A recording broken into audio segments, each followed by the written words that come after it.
Also in 2000... Why was I doing the bear cha-cha-cha? Cha-cha-cha. Oh, man. I just knocked over my camera. I'm picking it up. Sorry about that. Hi my lovelies, and welcome back to my channel. So you already know what time it is. Welcome back to the discontinued children's TV channels series. That is a mouthful. We need to work on a name. Similar to last time, I decided to base the video's topic off the comment section of the previous one, and by a landslide, it was Playhouse Disney. That was the obvious choice. I think for future additions to this series, I'm just going to continue doing that. So if you guys have a TV channel you would like to see, be covered, comment it in the comments, and whatever's the most commented one will be the next one. Otherwise, I'll probably ask on my community tab. Honestly, this was such a fun topic to research, though I want to give a disclaimer, there was a lot less documentation timeline-wise than like Sprout or Noggin, so I just used that to my advantage and dedicated more time to the programming. And spoiler alert, there's a lot of lost media circumstances that are involved. But yeah, in today's video we're going to be diving into the Playhouse Disney preschool block from the beginning, the success it saw over the years and its impact, and the eventual rebrand to Disney Junior. But before we get into Playhouse Disney, I did just want to clarify something. There are chapters if you would like to skip on ahead to the topic at hand. Something was brought to my attention recently, specifically with the last 2 episodes of the series, that the sources were just not cited good enough. I won't lie, I'm very new to making video essays. It's only been about a year since I've started scripting my content in general, and specifically with this series, it was like a whole new territory for me, because while I share my own experiences and give my own commentary, the information is so crucial to making the video, and with that comes a very slippery slope. So despite my intentions always being in the right place, I cannot stress it enough by linking all my sources that are heavily relied upon to make these videos possible. That simply isn't enough. And you know, the average viewer probably isn't going to be reading my descriptions. So genuinely thank you to everyone who gave me really great constructive criticism. Thank you for caring about my content and believing in it by giving it that chance to continue to grow. Because I only want my content to, continue to grow and evolve from here, and you as the viewer really play a huge part in that more than you know. Like, not to be corny, but it's crazy how so much can change in just 2 months. YouTube went from pushing out almost none of my content to pushing it all out at once, and I'm still adjusting to that, but it truly blows my mind to see the impact, and it makes it all worth it to me. With that being said, because this series gets such a large reach, I just wanted to mention it briefly because it is really important to me. But for that reason and more, I do believe this video is my favorite yet in this series, and I was able to kind of work through the kinks with the last 2. But enough of me being sappy, that's not what you came here for. Without further ado, let's get on into Playhouse Disney. Playhouse Disney was the original preschool block of the Disney Channel that would run from 1999 until 2011 before being entirely rebranded into Disney Junior. As you probably expected, before we talk about Playhouse Disney, we're going to have to focus on Disney Channel, specifically in its early years. And if there's anything I've learned as a loyal Defunctland subscriber, it's that in the early years of the Disney Channel, as it was known as, it was a premium cable service, which means you could only access the channel if you were charged a subscription fee. That's why in 1997, when the Disney Channel became Disney Channel, they completely revamped the channel with a lot of changes being implemented, specifically with like the channel's programming, which used to be more like family-oriented content, but with this new era, Disney shifted their focus to specifically children. And with this change, this switch from not being a, subscription-based channel, it exposed a lot more people to Disney Channel for the first time, though they hadn't fully established themselves just yet, and kind of needed to catch up with the competition. So when structuring their content, like the typical practice for these types of channels that I've discussed, they decided to fill their mornings with preschool-oriented content. I think it's because a lot of the older kids will be at school, so it's like the perfect time to get their attention. And this was in an effort to compete with Noggin's Nick Jr. programming block, which was probably their biggest threat overall, like Nickelodeon in general, due to Nickelodeon just really being on top of their game during this time period. Originally, the block was simply known as Disney Little Kids, while Playhouse Disney started to kind of formulate and take shape behind the scenes, with Disney starting to greenlight new original content to air in this time slot. Shows like PB&J Otter airing March 19th, 1998, Roly Poly Oly airing on October 4th, 1998, Out of the Box, airing on October 7th, 1998, and most notable of all, Bear in the Big Blue House, which aired on October 20th of 1997, would be among the first to debut on the channel. Understandably, to also fill this time slot while shows were being actively greenlit, there was also a lot of acquired content being aired, which included Tailspin, Chip 'n Dale Rescue Rangers, Amazing Animals, The Little Mermaid, The New Adventures of Winnie the Pooh, Adventures in Wonderland, Madeline, Jungle Cubs, 101 Dalmatians the series, and Sing Me a Story with Belle.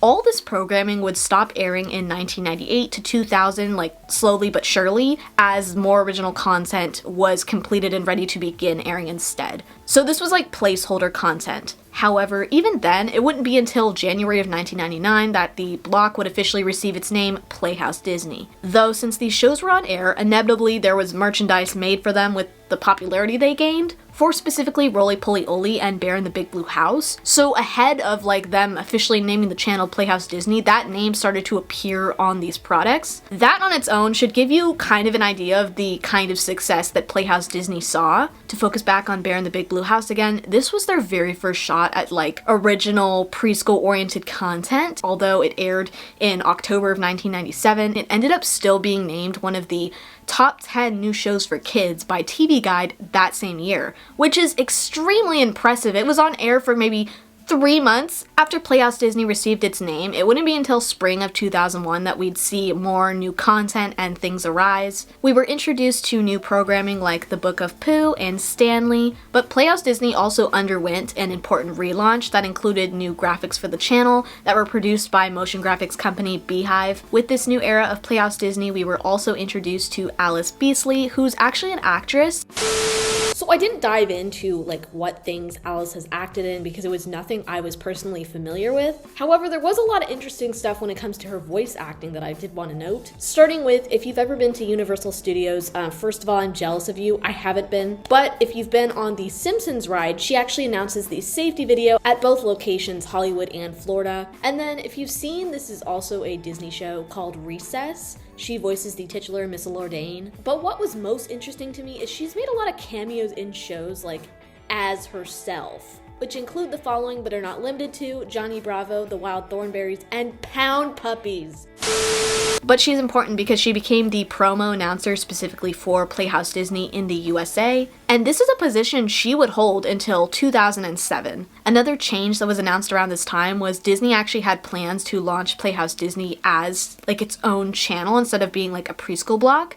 And people obviously remember it as a channel, but the plans ended up not coming to fruition in the US specifically. As I said, people remember it as a channel because internationally is a completely different story. Playhouse Disney would go on to be its own channel in various countries, including the UK, Spain, South Africa, Hong Kong, Malaysia, Singapore, Indonesia, Germany, Thailand, Cambodia, Vietnam, the Philippines, South Korea, Sweden, Norway, Denmark, Finland, Iceland, Latin America, Poland, Italy, and Turkey. I don't know why this didn't happen in the US. I think it would have made sense because, as we'll see later on, it does happen, just not with Playhouse Disney. But we'll get into that later. Let's focus on my favorite thing that happened around this time though, which was the Playhouse Disney stage show being introduced. Playhouse Disney Live was a stage show where you got the chance to see all your favorite pals from Playhouse Disney, but live and in person in a town near you. This show included characters from PB&J Otter, Roly Poly Oly,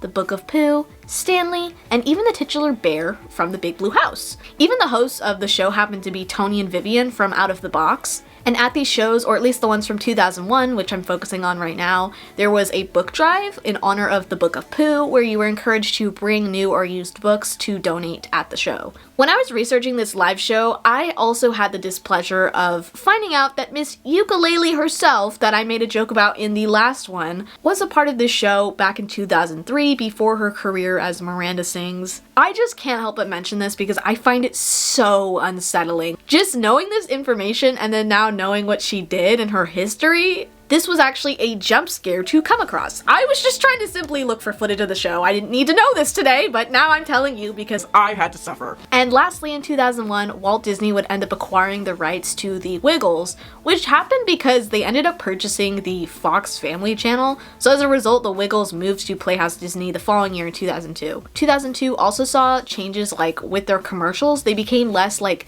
Disney focused, and like they opted for doing brand sponsorships with companies like McDonald's, for example, between programs, which was something that the Disney Channel, when they were known as the Disney Channel, they were so against strictly in the beginning. Now the logo during this time was the iconic Mickey head we all know and love from Disney Channel, but with its own Playhouse Disney twist, sporting the colors yellow and purple, but keeping the same colorful lettering. I know the colors are really all over the place for this channel's branding, but I am obsessed with it, like Chef's kiss. specifically with the combinations of yellow and purple. I just find that color palette really pretty and kind of underrated. I see where the kidcore aesthetic took their inspiration from. Anyway, along with this logo change, we were also introduced to the first ever Playhouse Disney mascot, who was named Clay. It was this like yellow ball of stop motion animated clay with googly eyes. Now, fun fact about Clay, I was so excited to find this out.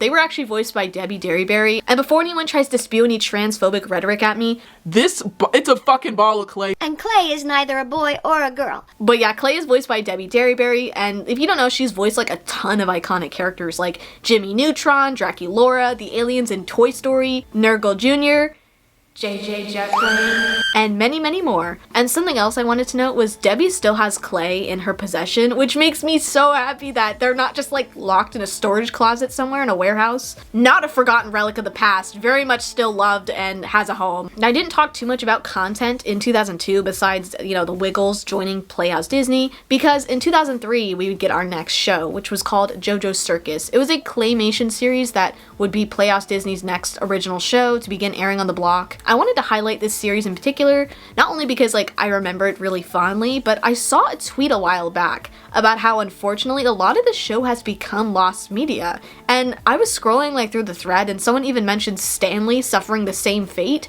Both shows ran for 3 to 4 years on the block, which is pretty solid considering, you know, how I talked about in the Making Fiends video, a lot of shows have been getting canceled left and right. And this of course doesn't account for reruns on the channel either. Luckily, Downtown Clown has updated the thread since I saw this tweet back when it was first posted in August, and a lot of episodes have been found since then, with the most recent update being on November 1st of 2023. It's times like this where I'm reminded how strange the concept of lost media truly is. Like, what do you mean a Disney show that was on air all of the time on this block has episodes that just disappeared? Following JoJo's Circus, another show would join the Playhouse Disney block just a year later in 2004. That would be Higglytown Heroes on September 11th of 2004. Though something different happened here, it was actually introduced on the block back in 2003, only it was a mini-series at the time. As we can see, the characters pretty much all look the same, they're just wearing different clothes, except their squirrel sidekick, who used to be a flying squirrel. I can't think of a bigger downgrade. Like, just imagine how much cooler it'd be to say, Yeah, my friend's just not any squirrel. A flying squirrel. on theme with last week's video, this actually just reminded me of the fact that there's an LPS flying squirrel, or maybe it's a sugar glider. And I remember that I loved mine so much when I got it that I wrote my initials on like the pink hat it came with. I was the original, this is me if you even care. But let me not go on a side tangent. So many thoughts in my head at all times. Anyway, the miniseries I just mentioned is actually lost media too, so as we can tell, this is I guess it's just a theme for Playhouse Disney shows. Damn! But can we also talk about how the theme song is sung by We Might Be Giants? Which they also ended up releasing on their second children's album, Here Come the ABCs. And unfortunately, I hate to say it, I have a confession. This is how I found out they sing the Mickey Mouse Clubhouse theme song. I've never felt more stupid. Like, I am truly reaching new lows every day. Everyone look away! Anyway, the Higglytown Heroes theme song, though, is a certified banger. Here in Higglytown, things all jump around, just like the Higglytown Heroes. And to bring the conversation back to acquired content, the Koala Brothers also started airing during this time, which was another claymation show. I think it's Australian. Maybe I'm just saying that because they're koalas. I've personally never heard of this show prior to researching it for this video, but it seems like so charming. Like, the Koala Brothers, just by watching the theme song, gave me huge Krat Brother vibes. And I don't know if that's just because they're brothers, but they seem so nice, so maybe I do need to tune into this show. It's never too late.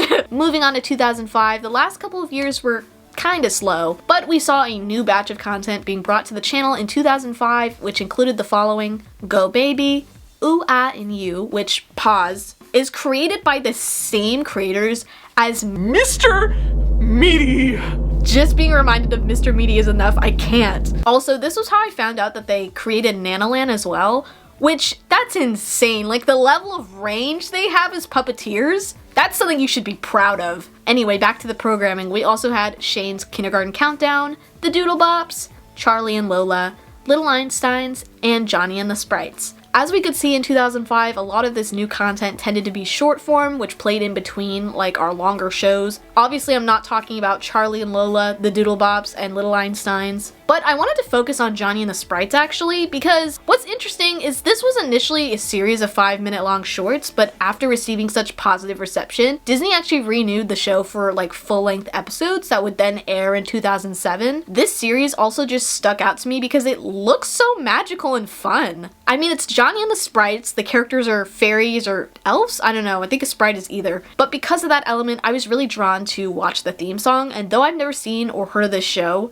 I immediately recognized it. I know that might be confusing, please stay with me. When I was little, I used to own a ton of those like Disney CDs, the ones that had like their greatest hits or just were a compilation of music from shows and movies, whatever. And I know for a fact I had one that had the Playhouse Disney logo on it. And this isn't important, but I kept them in this very specific CD zip-up case that was shaped like a flower and it was fuzzy on the outside. Anyway, my theory is that how I know this song was it was probably on one of the Disney CDs, but genuinely might add this to my list of shows to watch for a video because it looks so fun. Plus, I mean, Johnny is a songwriter. I kind of need to know the lore. I need to know more. Also in 2005, we got even more content when it comes to Bear in the Big Blue House. I know we touched on it earlier, but what I didn't mention was this show was the block's most popular. I mean, I guess it's kind of a given because I was talking about how successful it was. So popular, in fact, that before Playhouse Disney Live was a thing, Bear in the Big Blue House had its own touring stage show called Bear in the Big Blue House Live, which toured the United States and Canada. This popularity was for good reason too. As someone who grew up with it, I have such a soft spot for this show. It is extremely charming with its cast of characters,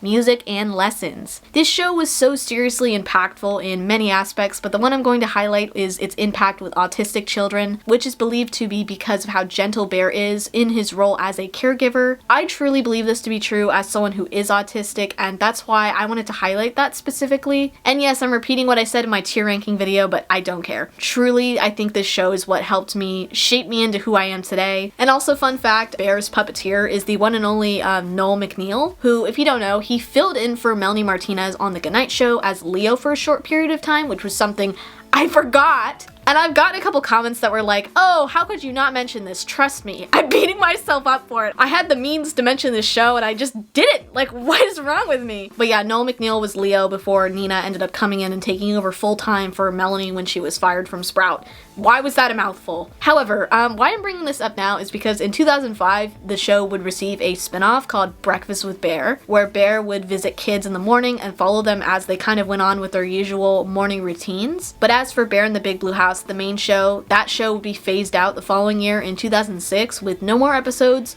being produced and the focus being shifted to the spin-off, though the spin-off's final episode would also air on May 9th, 2009, just a month after Bear in the Big Blue House would come to an end. But Bear in the Big Blue House would run reruns on Playhouse Disney until May of 2010, which explains how I still grew up with the show. But also, I think I just had this show on VHS, because I only remember them being in the house. If you don't know, in season 3 and season 4, they did this like shift where they focused more on like the town and like characters in the town, like the Townsville people. Following the common theme of lost media we've seen with Playhouse Disney, yes indeed, this show also had its fair share of lost media. It was specifically with the last 8 episodes of season 4 because they had a really strange like layout. The last 8 episodes of Bear in the Big Blue House ended up airing in 2006, even though season 4 premiered roughly 4 years before. And because of this pushback, the episodes ended up having very limited airtime and not being released on home video. So all of those things combined made them extremely hard to track down. However, this is no longer an issue. Thank God, because Disney Plus ended up releasing the entirety of Bear in the Big Blue House in honor of the show's 25th anniversary. So the entirety of the series is officially on Disney Plus and solved this issue. As for 2006, while I'm mentioning it, it was pretty uneventful. We got a select few additions to the channel's programming, like Choo Choo Soul and Lou Safety Patrol when it comes to short form, but we also got new shows like Handy Manny and the Mickey Mouse Clubhouse. Come inside, it's fun inside. I mean, I think we all know how iconic that show would go on to be, so it's not really shocking to also learn that the Mickey Mouse Clubhouse characters would soon be the ones to replace the Bear in the Big Blue House characters in the Playhouse Disney live show starting in 2007. Yeah, this show was still going on, and they just kind of rotated characters with things coming in and out of popularity. 2007 would also bring us shows like My Friends Tigger and Pooh, Happy Monster Band, and Bunnytown. The previous announcer, Alice Beasley, would make her departure on March 30th of 2007, being replaced by Margaret Furseth.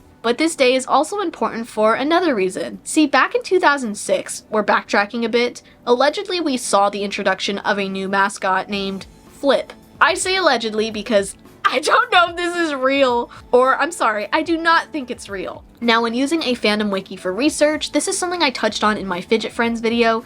You can't count on it. Unless, like the Littlest Pet Shop wiki that I used recently, they have sources to back up their information in the wiki. However, the Disney wiki did not, and they got multiple dates wrong for the Playhouse Disney programming. And another thing that happened is they mentioned a mascot named Flip. So me being curious, I googled it because I'm like, who is that? And when you search for Flip Playhouse Disney, little to nothing comes up, to the point where I couldn't even find a character description. However, to me, Flip looks like a yellow rabbit.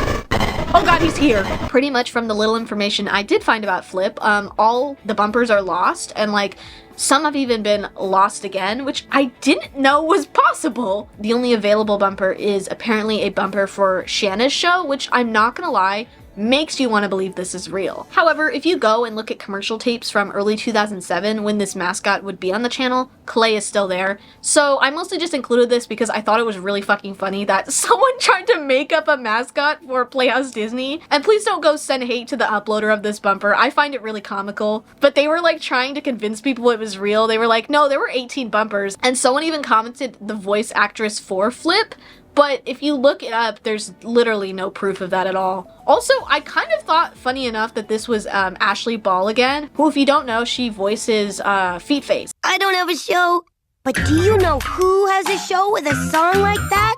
Ooh, it is time to get up, and it's time to start Noggin. Let's go. Can you help me sing our song? I didn't mention that in the Noggin video because I'm stupid, but I mentioned it when talking about the Littlest Pet Shop TV show. But back to Flip, another reason I brought this up too was because the animation is actually kind of like well done if this is like a fan project, and it reminds me of All of the Other Reindeer, which if you don't know, it's a Christmas movie and it stars Drew Barrymore, and I talked about it in December. But Lula, you said this day was important for another reason. Well, I actually kind of lied. A day later is the day that is actually important on March 31st. Along with this new announcer that we saw introduced the day prior, we'd also see a new pair of mascots, though plot twist, they weren't really new. Remember how I mentioned Ooh Ah and You, a short form show that aired back in 2005, the one that was created by the same creators as Mr. Meaty? Well, the block decided to utilize these main characters, Ooh and Ah, as new channel mascots, retiring Clay and Paige. Also, yes, you're not crazy, I did not mention Paige, and it's mostly because I just couldn't find a lot of information. But from the bumpers I watched, Paige is basically just like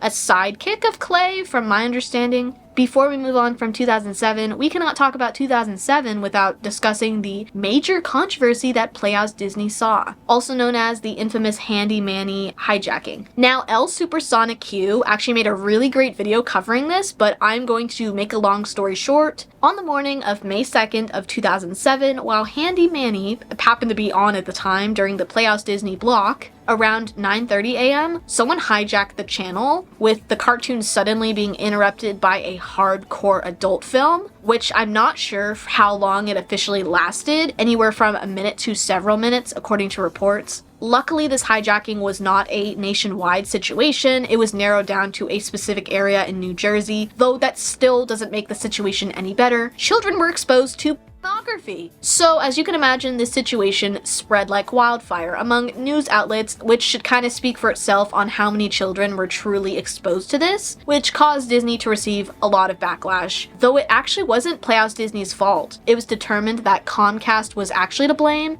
and they took all accountability for this and even began an investigation to find out the root of the cause for this situation. However, the findings for this situation were not made public, so to this day, we don't really know if anyone was really caught or charged or what the end result was. But yeah, absolutely vile situation. It makes me physically sick to think that there's actually individuals out there who would intentionally do something like this to children and go out of their way. And to this day, the footage of this broadcast, unlike a lot of other infamous hijackings, is actually lost media, and to me, that is probably for the best. That got dark really quickly, and I promise that's the darkest it's gonna get in this video. So on a lighter note, in 2008, we would get the introduction of another legendary show called The Imagination Movers, as well as short-form content like Can You Teach My Alligator Manners, Tasty Time with Zivronk, and Wiffle and Fuzz. Now, this is kind of like circling back to something I brought up in my Sprout video, but remember how Disney acquired the Wiggles? Well, that didn't last for very long, because due to competition with the Imagination Movers, who were also a musical group, the Wiggles would end up moving to PBS Sprout like 5 to 6 months after the Imagination Movers launched on the Playhouse Disney block in spring of 2009.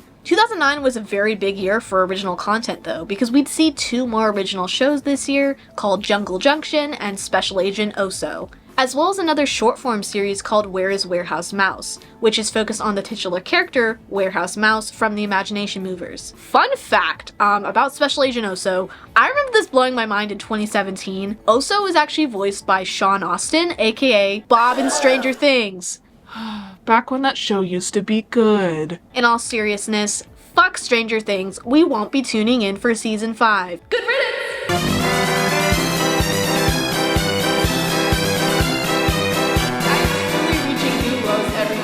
Please don't burn me at the stake. I can't take anymore. I can't take anymore. Moving on to 2010 though, I know it seems like I'm kind of skipping ahead, but this will kind of all make sense in a minute. Anyway, in 2010 we'd see the introduction of acquired shows like Timmy Time, which was a total memory unlocked. I think I was confusing Timmy Time with Shaun the Sheep for the longest, but they are in fact different things. And Chuggington, which oh my god, I can't even. I have such a burning hatred for Chuggington. I can't stress it enough. For context, I kind of touched on this also in my recent tier ranking video, but Chuggington was one of those shows that my dad would just put on in the morning, and it would be on and I'd have no choice but to watch. Looking back at it now, I'm autistic, and I think this was just a thing of it was overstimulating in the morning and I didn't want to watch it, so I quickly developed a hatred for the show because of this. This is very similar to the story I told in my childhood trauma video. My dad would put on Bananas in Pajamas in the morning, and it actually made me start developing a fear of it. In regards to short-form content though, we got new programming like Dance a Lot Robot and Handy Manny's School for Tools, but as far as programming goes, this would be the end, with the very last original Playhouse Disney show being Octonauts. I know what you're thinking already. But Lula, that's Disney Junior. No. Octonauts aired on October 4th, 2010 in the UK, which qualifies it as a Playhouse Disney show. I'm absolutely convinced that they wanted this show to be like associated with Disney Junior so bad. Up until this point, I thought this show was American. It's actually from the UK, so they intentionally pushed it back for sure. Because why did it end in February 2011, but then a full 2 years later after it began, in November 2012, they finally give us a season 2, and that same year they finally had aired it in the US on January 9th of 2012. All I'm saying is, Octonauts, never forget where you came from. Oh, and also, Octonauts is still running. Well, apparently, things have been pretty rocky in the Octonauts world with season 5 because I think they switched studios, but they have this, I think it's a spinoff called Above and Beyond that also has like 3 seasons, and the 3rd season only came out in October of 2023. Is this a rabbit hole I need to be looking into? No, and frankly, it hurts my head trying to unravel it and understand. But Octonauts has been written on my list of like shows I want to watch for videos for over a year now, so maybe I should. Octonauts tangent aside, I said this would all make sense in a minute, and that's because this is where our story ends. Unfortunately, on May 26th of 2010, Disney ABC Television Group would announce their plans to launch a new channel called Disney Junior that would serve as a revamp of their already existing preschool block, Playhouse Disney, marking truly the end of an era. 2010 would be Playhouse Disney's last full year on the air, and the following year, Playhouse Disney would officially end its 14-year run on February 13th of 2011. And a day later, Disney Junior would make its official debut on February 14th of 2011. Now, what did this mean for the channel's content? Well, several of the Playhouse Disney shows were luckily carried over to Disney Junior, like Special Agent Oso, the Mickey Mouse Clubhouse, Imagination Movers, Handy Manny, and Little Einsteins, which was actually the first show to ever air on the channel with the episode Fire Truck Rocket. However, not to say everything stayed, because Disney Junior, the relaunch, would mark the end for the channel's beloved mascots Ooh and Ah, who retired along with Playhouse Disney, though Ooh and Ah would be available on the Disney Junior website briefly as a part of their Fan Favorites Week in July of 2011, and then eventually Disney Junior would also air reruns of the show Ooh Ah and You. Now, as I mentioned, cable channel was being launched, which is still true, though for the first year, Disney Junior continued as a preschool block until March 23rd of 2012, when Disney would launch the official Disney Junior 24-hour cable channel, taking over the channel space previously occupied by SoapNet, which was a soap opera channel that Disney owned. So not only did Disney Junior cause the death of Playhouse Disney, but the death of some soap opera channel too. But as the Disney Junior channel took shape, they featured a general mix of original shows and programming from the Playhouse Disney library. However, the main time slot this content would usually fill would be the nighttime hours, and over time, as more and more original content was added to the channel, Playhouse Disney's library would be phased out altogether. So with this change, over the next 3 years from 2011 to 2013, slowly but surely, every Playhouse Disney channel or block all around the world would start to be converted into Disney Junior. And on September 1st of 2013, with the death of Playhouse Disney Russia, the transformation would finally be complete. And that was the history of Playhouse Disney. I hope you guys enjoyed. As you can tell, this video was definitely a lot more program focused. There was not a lot of documentation of the timeline online, as I kind of briefly mentioned. But nevertheless, it was still such a fun time. I had this channel in my mind when I thought about making this a series, so I was really happy to see that other people suggested it and wanted me to cover Playhouse Disney. One thing I didn't really touch on was how I handled seeing this channel convert to Disney Junior. I did touch on this briefly when talking about Sophia the First in my recent tier ranking video. This was one of those things that was kind of confusing for me. At the time, I was so obsessed with Sprout and specifically Disney Channel that I just focused all my time on Disney Channel. So when Playhouse Disney disappeared, I was like, oh, more Disney Channel. It didn't hit me until a little while later when I was at a babysitter's house that used to watch me. She had turned on the TV and it was Disney Junior, and I was like, what is this? And then that's when it kind of hit me that oh, it's gone. It's sad to say, but unlike Moose and Z, I didn't have as much of a connection with these channel mascots because they also had a show. So I think that's the reason why it didn't affect me as much versus something like Moose and Z, where I don't think I touched on this either, but after they left the channel, I swear I literally stopped watching Nick Jr. Most of my memories consist of that very, very old noggin, towards the end of it, and then that era of Nick Jr. where Moose and Z were there and it was just called Nick Jr. and it was just to ease people in. But I do give props to Noggin for airing that commercial where they had Feet Face introduce the new mascots, because they did not do this with Playhouse Disney, and I just feel like that's a very smart way to go about replacing mascots, because even if your mascot wasn't popular enough and you wanted to switch it out for something else, I don't know if this was the case with Clay, but I know it was the case with Feet Face, I think, because Noggin went through a few mascots because they didn't stick like Moose and Z. Anyway, even if it's not a really popular mascot, not a fan favorite, there are still children out there who are obsessed. I guarantee it. And I say that as someone who's literally autistic. I know there's someone out there who has that as their hyperfixation and then they just disappear and we're like, what the fuck? But that's all I have to say about Playhouse Disney. I really hope you guys enjoyed. Let me know what memories you have associated with Playhouse Disney. And I'm curious if anyone really went to Playhouse Disney Live. What was the experience like, if you remember? And what are your thoughts on Disney Junior? And I will see you guys in my very next video. Happy monkeys, 'cause we had a great day at Playhouse Disney. Now it's time to